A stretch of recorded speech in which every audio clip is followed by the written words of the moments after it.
Angelo Markado and the Blessed Vessel, Chapter 1, The Year of the Beast. Present day, 2025 AB Anno Biesti. Immortality and youthful beauty, what others would consider a gift, was nothing but a punishment for Cain, an eternity of existence surrounded by feeble creatures, pathetic, weak humans, and the bloodthirsty spawn of darkness known as the Sigbin. Inside his castle, a structure sculpted from a colossal iceberg in the heart of Antarctica, Cain, the immortal god, watched with muted curiosity as three of his most beautiful but bloodless Sigbin ushered a trembling young man before him.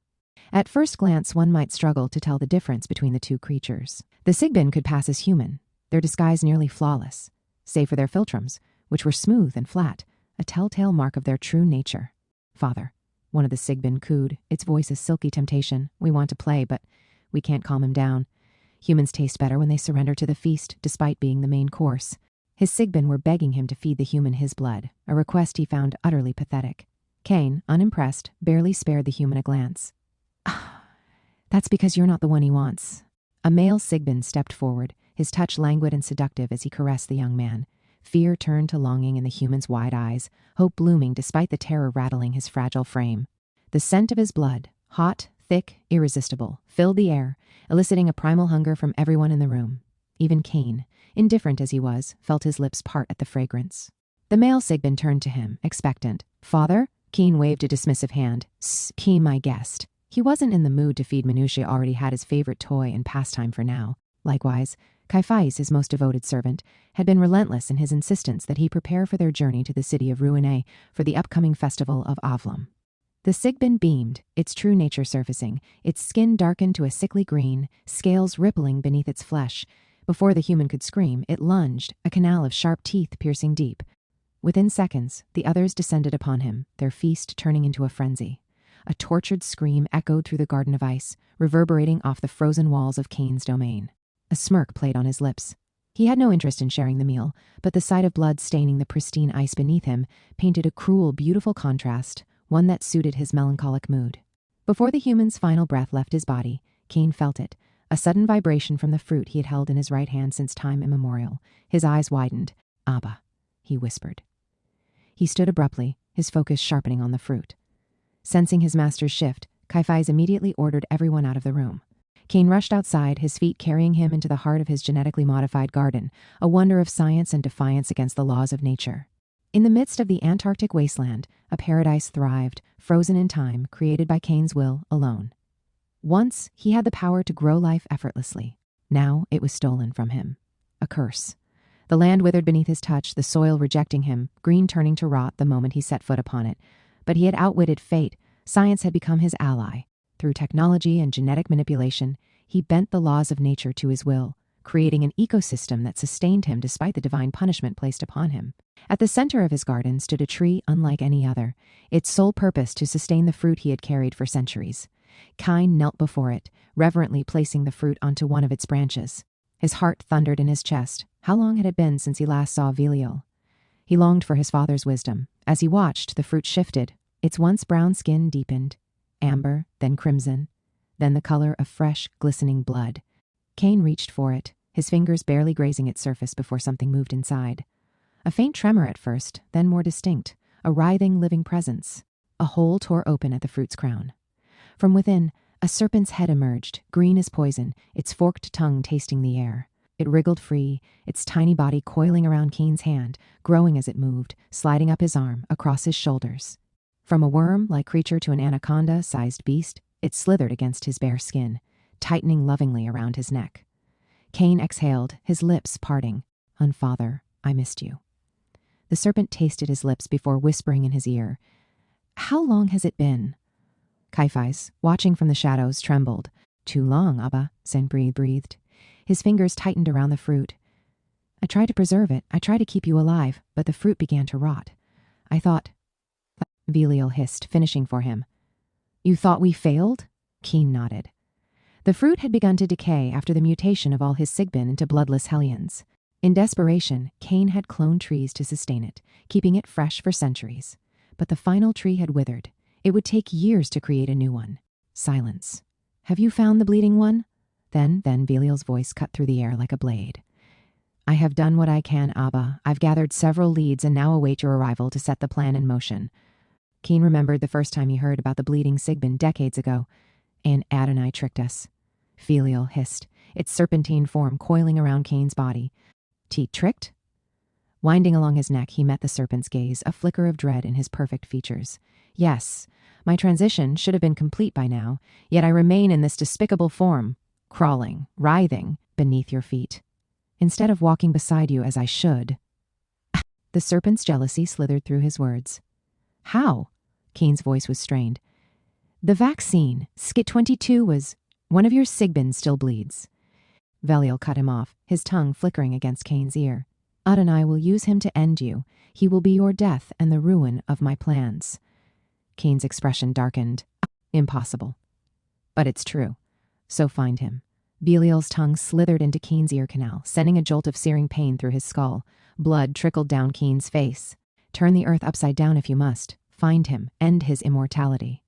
Cain trembled, his pain and rage intertwined. Yes, Abba, right away. Century he searched in vain until at last he caught. And I'm here now, child. Let's bring your plan to life, but first.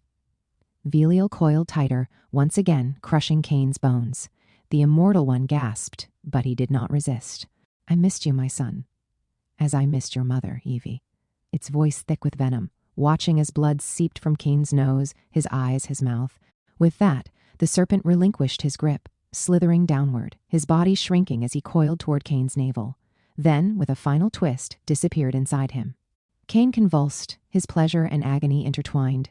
The Sigbin outside howled, their bodies twisting, shifting, their grotesque transformation mirroring Cain's suffering.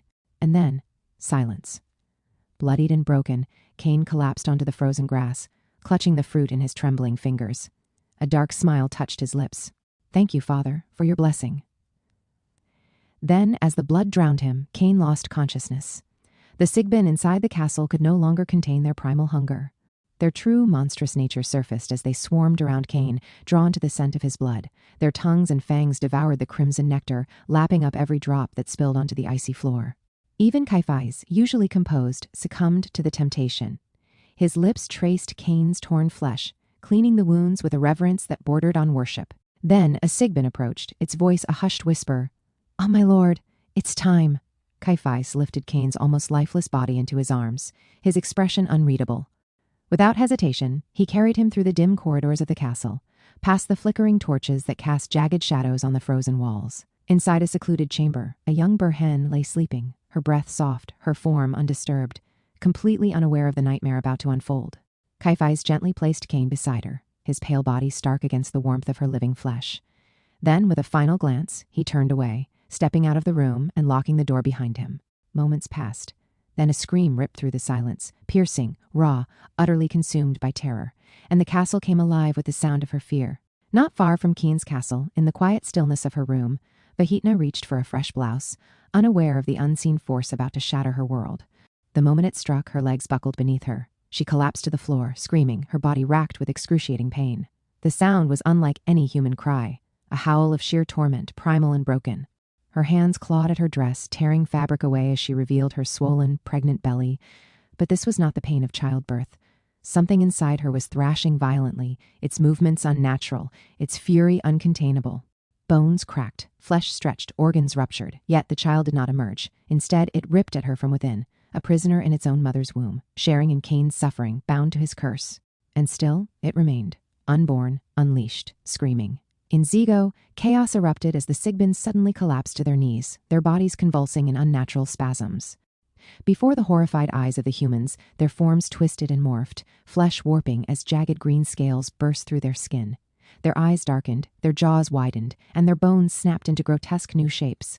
A moment of paralyzed silence hung in the air. Then, panic. The realization struck like a lightning bolt. The Sigbin were changing. Terrified of being devoured, the humans fled, screaming, their desperate footsteps thundering through the streets. Parents clutched their children, doors slammed shut, and the air filled with cries of fear and confusion. In the dense forest of the boundary dividing Sintru and Perlaz, a toddler was walking aimlessly alone. Then an agonizing wail cut across the mountains. The toddler's and the others' cries were unnatural, inhuman, laced with a suffering that no child should ever endure. Then the toddler, Nzo, no longer looked like an innocent baby. His once soft, delicate skin was now covered in glistening serpent scales, deep green, jagged, and unnatural. His tiny fingers twitched, claws beginning to form, his round baby eyes darkening into something monstrous. Whatever Nzo had become, he was no longer just a child. In Zapad, every Sigbin felt the raw, searing agony coursing through Cain's immortal body. As if tethered to their master's suffering, they fell to their knees, hands clasped in desperate prayer. Their forms began to twist and contort, muscles spasming beneath their skin as they shed the illusion of humanity. Then it began a monstrous transformation. Large emerald scales erupted from their flesh, creeping across their limbs like a living curse. Their faces stretched and distorted, features warping into something reptilian, their jaws widening to accommodate fangs meant for devouring. Shortly after, the Sigbin gathered at the city square, recovering from the pain of their unified transformation. The lingering ache still pulsed through their bodies, a reminder of their connection to Cain and the power he held over them. One of the Sigbin, rubbing his sore limbs, muttered, "It's been a long time since something like this happened to us. Does it mean Cain has forgiven us?" Another one asked hesitantly, "Will he finally return our blood after 300 years of this curse?" Murmurs turned into a rising clamor as more joined in, their voices filled with hope, confusion, and desperation. Then, "Ouch!" A sharp yelp broke through the noise. One Sigbin had cut the skin of another, watching closely for any sign of blood. Nothing. The wound remained dry, lifeless flesh, cursed and hollow. The Sigbin scoffed, putting his knife away. "Nope, that's not it." A hush fell over the crowd. "It could be a new mutation," someone suggested, their voice uncertain. "Or a new punishment." A collective groan of frustration and anger followed. Exxon stood amidst the restless crowd, searching for one Sigbin in particular. His sharp eyes landed on Goran, standing at a distance, quietly listening to the commotion. For someone small in stature, Goran commanded power effortlessly, a figure of quiet authority among the Hellspawns. Exxon approached, lowering his voice. "When the delivery is here, boss." Goran nodded once, then excused himself from the Sigbin he had been speaking to. Without another word, he followed Exxon. Hours later, they arrived at a warehouse. A vast space filled with hundreds of parked delivery trucks he inherited 100 years ago from his father, Ehud, a notorious trafficker during his time. Exxon led him to the center of the warehouse, where one of the trucks was waiting. With practiced ease, he unlatched the doors and swung them open. The stench hit them first. Inside, hundreds of human corpses lay in a grotesque heap, the rotting scent of flesh thick in the air. Goran stepped forward, examining the cargo. His gaze fell on a particular corpse of a woman, her body strikingly beautiful despite the death that claimed her. He pulled her out, his fingers tracing the empty cavity where her heart had been ripped away. Then slowly he sank his teeth into her thigh. He chewed, eyes fluttering shut, savoring the taste. It was nothing like fresh human meat and warm blood. But beggars couldn't be choosers. He sighed, pulling away and licking the remnants of a stale blood from his lips. "They will do," he murmured. "Won't put them in the freezers. Sell them before they rot completely." Exxon nodded, banging his fist on the truck's side. The engine roared to life and the vehicle rumbled forward. Goran exhaled. He missed the days when he could feast on the flesh of the living, the screams of humans echoing like music in his ears. But things had changed since his father Ehud no longer ran the business because he went missing. Good thing his new partner had a rare talent for crime, one that let him hunt human hearts without ever being noticed. In Perlaz, as Cain's suffering rippled through the world, every Sigbin felt its impact. But none experienced it as intensely as Buffet, the 98-year-old Sigbin, also known as a Hukluven, a rare and ancient breed of his kind. Writhing in excruciating pain as he transformed, Boof clutched his chest, his body convulsing. Though blind, his mind's eye was suddenly flooded with a vision, the Berhen again. This time the bleeding Sigbin was with her. He remembered the last time he saw her vividly in his vision, decades ago, 1925. AB to be exact, the Berhen, a stunning, untouched beauty, bathing near a well. Her presence radiated purity, a contrast so stark against his cursed existence that it almost burned. He could see her clearly, despite his blindness. "Smell her," the Hukluvan moaned, his frail hands trembling as he remembered another woman from long ago, his wife. The vision stirred something deep within him, something he thought had faded with time. Near his bed, Vino, his human great-great-grandson, was jolted awake by the noises. "Grandpa, what's wrong?" Vino rushed over, finding Boof seated on the floor, his breathing ragged, his body unnaturally still, except for his mind, trapped in the vision. Boof ignored him. He could still see her, the Berhen. She stood with her back turned, the sun gleaming against her smooth, glistening skin. Dark waves of hair cascaded down her spine, her delicate figure outlined in golden light. Then she leaned forward, reaching into the well. Buffet's breath caught. This is different. He had daydreamed of her for centuries, but never had he seen what lay inside the well. Then he saw it. An ancient vessel, cracked and stained, emerging from the depths. Her hands cradled it gently, lifting it from the water as she began to bathe with it. Buffet gasped. The vision snapped away. His body jerked, and he struggled to stand. "Grandpa, what is it? A nightmare?" Vino leaned closer, only to get shoved aside so forcefully that he stumbled and fell. Vino groaned, rubbing his bruised back. "Ow! Seriously?" Buffet grumbled as he groped his way back to the bed. "I don't sleep, doofus. How the heck can I have a nightmare?" Vino sighed and slid a few extra pillows under Buffet's head. "Fine, then what was it?" Buffet's lips curled into a smirk as he whispered, "A beautiful vision." "Okay?" Vino hesitated. Buffet turned toward him, his expression sharp. "We have to find her." Smack! "Ow!"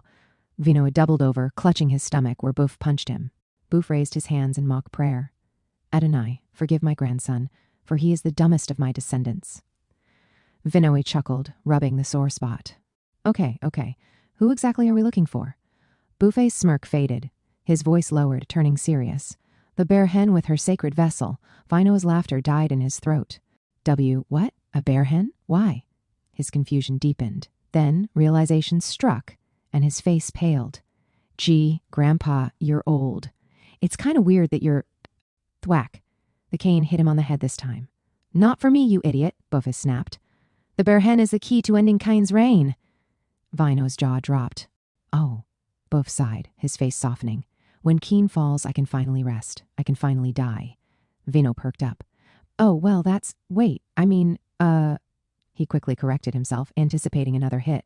Boof rolled his eyes. "You mean you can't wait for me to die?" "No, of course not. I love you. You're my favor—" Thwack! "Ow, what the heck?" Vino winced, dodging another incoming swing. "Stop joking and listen," Boof snapped. Vino sighed dramatically. "Fine." He snatched the cane before his grandpa could strike again and tossed it far away. Buffet huffed, crossing his arms. "The Berhen must meet with the one who still bleeds," Vino frowned. "Who?" Buffet's expression darkened. "And I've had visions of a Sigbin, a special one. Angelo Markado, the marked angel." Vino tensed. He'd heard whispers of Angelo Markado before. But what did the Sigbin have to do with Cain? Vino exhaled, rubbing his temples. "And so now we're looking for an old jar?" Buffet growled. "No, you fool. Find the bear hen and you will find the vessel." Vino nodded, finally serious. "All right, I'll send my men to the market to—" Thwack! The flying kick sent him sprawling outside the cave. His guards outside snickered, trying and failing not to burst into laughter. Vino groaned, dusting himself off. "Grandpa, I'm human, you know. I can die," Boof scoffed. "Maybe I should just kill you and spare the world of your stupidity." He lifted his hands toward the heavens. "Endonai, please make Vino's son smarter than him." Jinsent. Vino sighed in defeat. He wasn't the smartest, but darn it, he was strong. Buffet settled back onto his bed, his tone grave. "The bear hen, the vessel, and the one who bleeds must come together. Only then will Cain's reign end." Vino stood at a distance now, just in case. "Okay, but how exactly does that end Cain?" Boof let out a deep, tired sigh. "I don't know. Not yet." He closed his eyes, knowing sleep would never come. But perhaps, if he waited long enough, another vision would. A century later, he finally saw the bleeding Sigbin and the Berhen together. Not as separate visions, but united at last. Alas, a deep guttural scream erupted, scattering birds into a frenzied flight. Hendrix clutched the wall of his newly built treehouse, his body convulsing as searing pain flared across his skin. It had been a long time since he had felt something this intense. It shook him to his core, sending waves of fire through his veins. He did not change form, except for one thing. Between his legs, his flesh had transformed. Green scales coated his length, sharp spikes protruding like the quills of an enraged porcupine. Hendrix hissed, clenching his jaw. It wasn't the pain that bothered him. It was the fact that, despite the searing agony, he felt ecstatic. "Darn it!" His fist slammed into the thickest tree trunk at the center of his house, almost splitting it in two, sending shattered pieces tumbling to the floor. Unbeknownst to him, his body lit up, bright markings of different shapes and colors appearing all over his skin. They glowed briefly, then flickered, fading away just as the cries of the Sigbin all over the fallen world died down. The inked marks vanished, the spikes on his body receded, and everything went back to normal. Hendrik scoffed at the word. He wiped the blood off his knuckles. The tree he punched had cut his hand, but the wound was already healing. No scars, no trace, just like always. He leaned against the wall that now needed another repair. Every Sigbin had been drained of blood, yet here he was, still bleeding, still regretting what happened 100 years ago. His hand trembled slightly as he looked at his once wounded knuckle. I'm not normal like humans. His voice was barely a whisper. And I'm not anomalous like Sigbin. His eyes darkened. What the heck am I then? A beat of silence. Then a laugh, dark and bitter, escaped his lips. A freak. The voice resembled that of an old friend he hadn't seen in such a long time.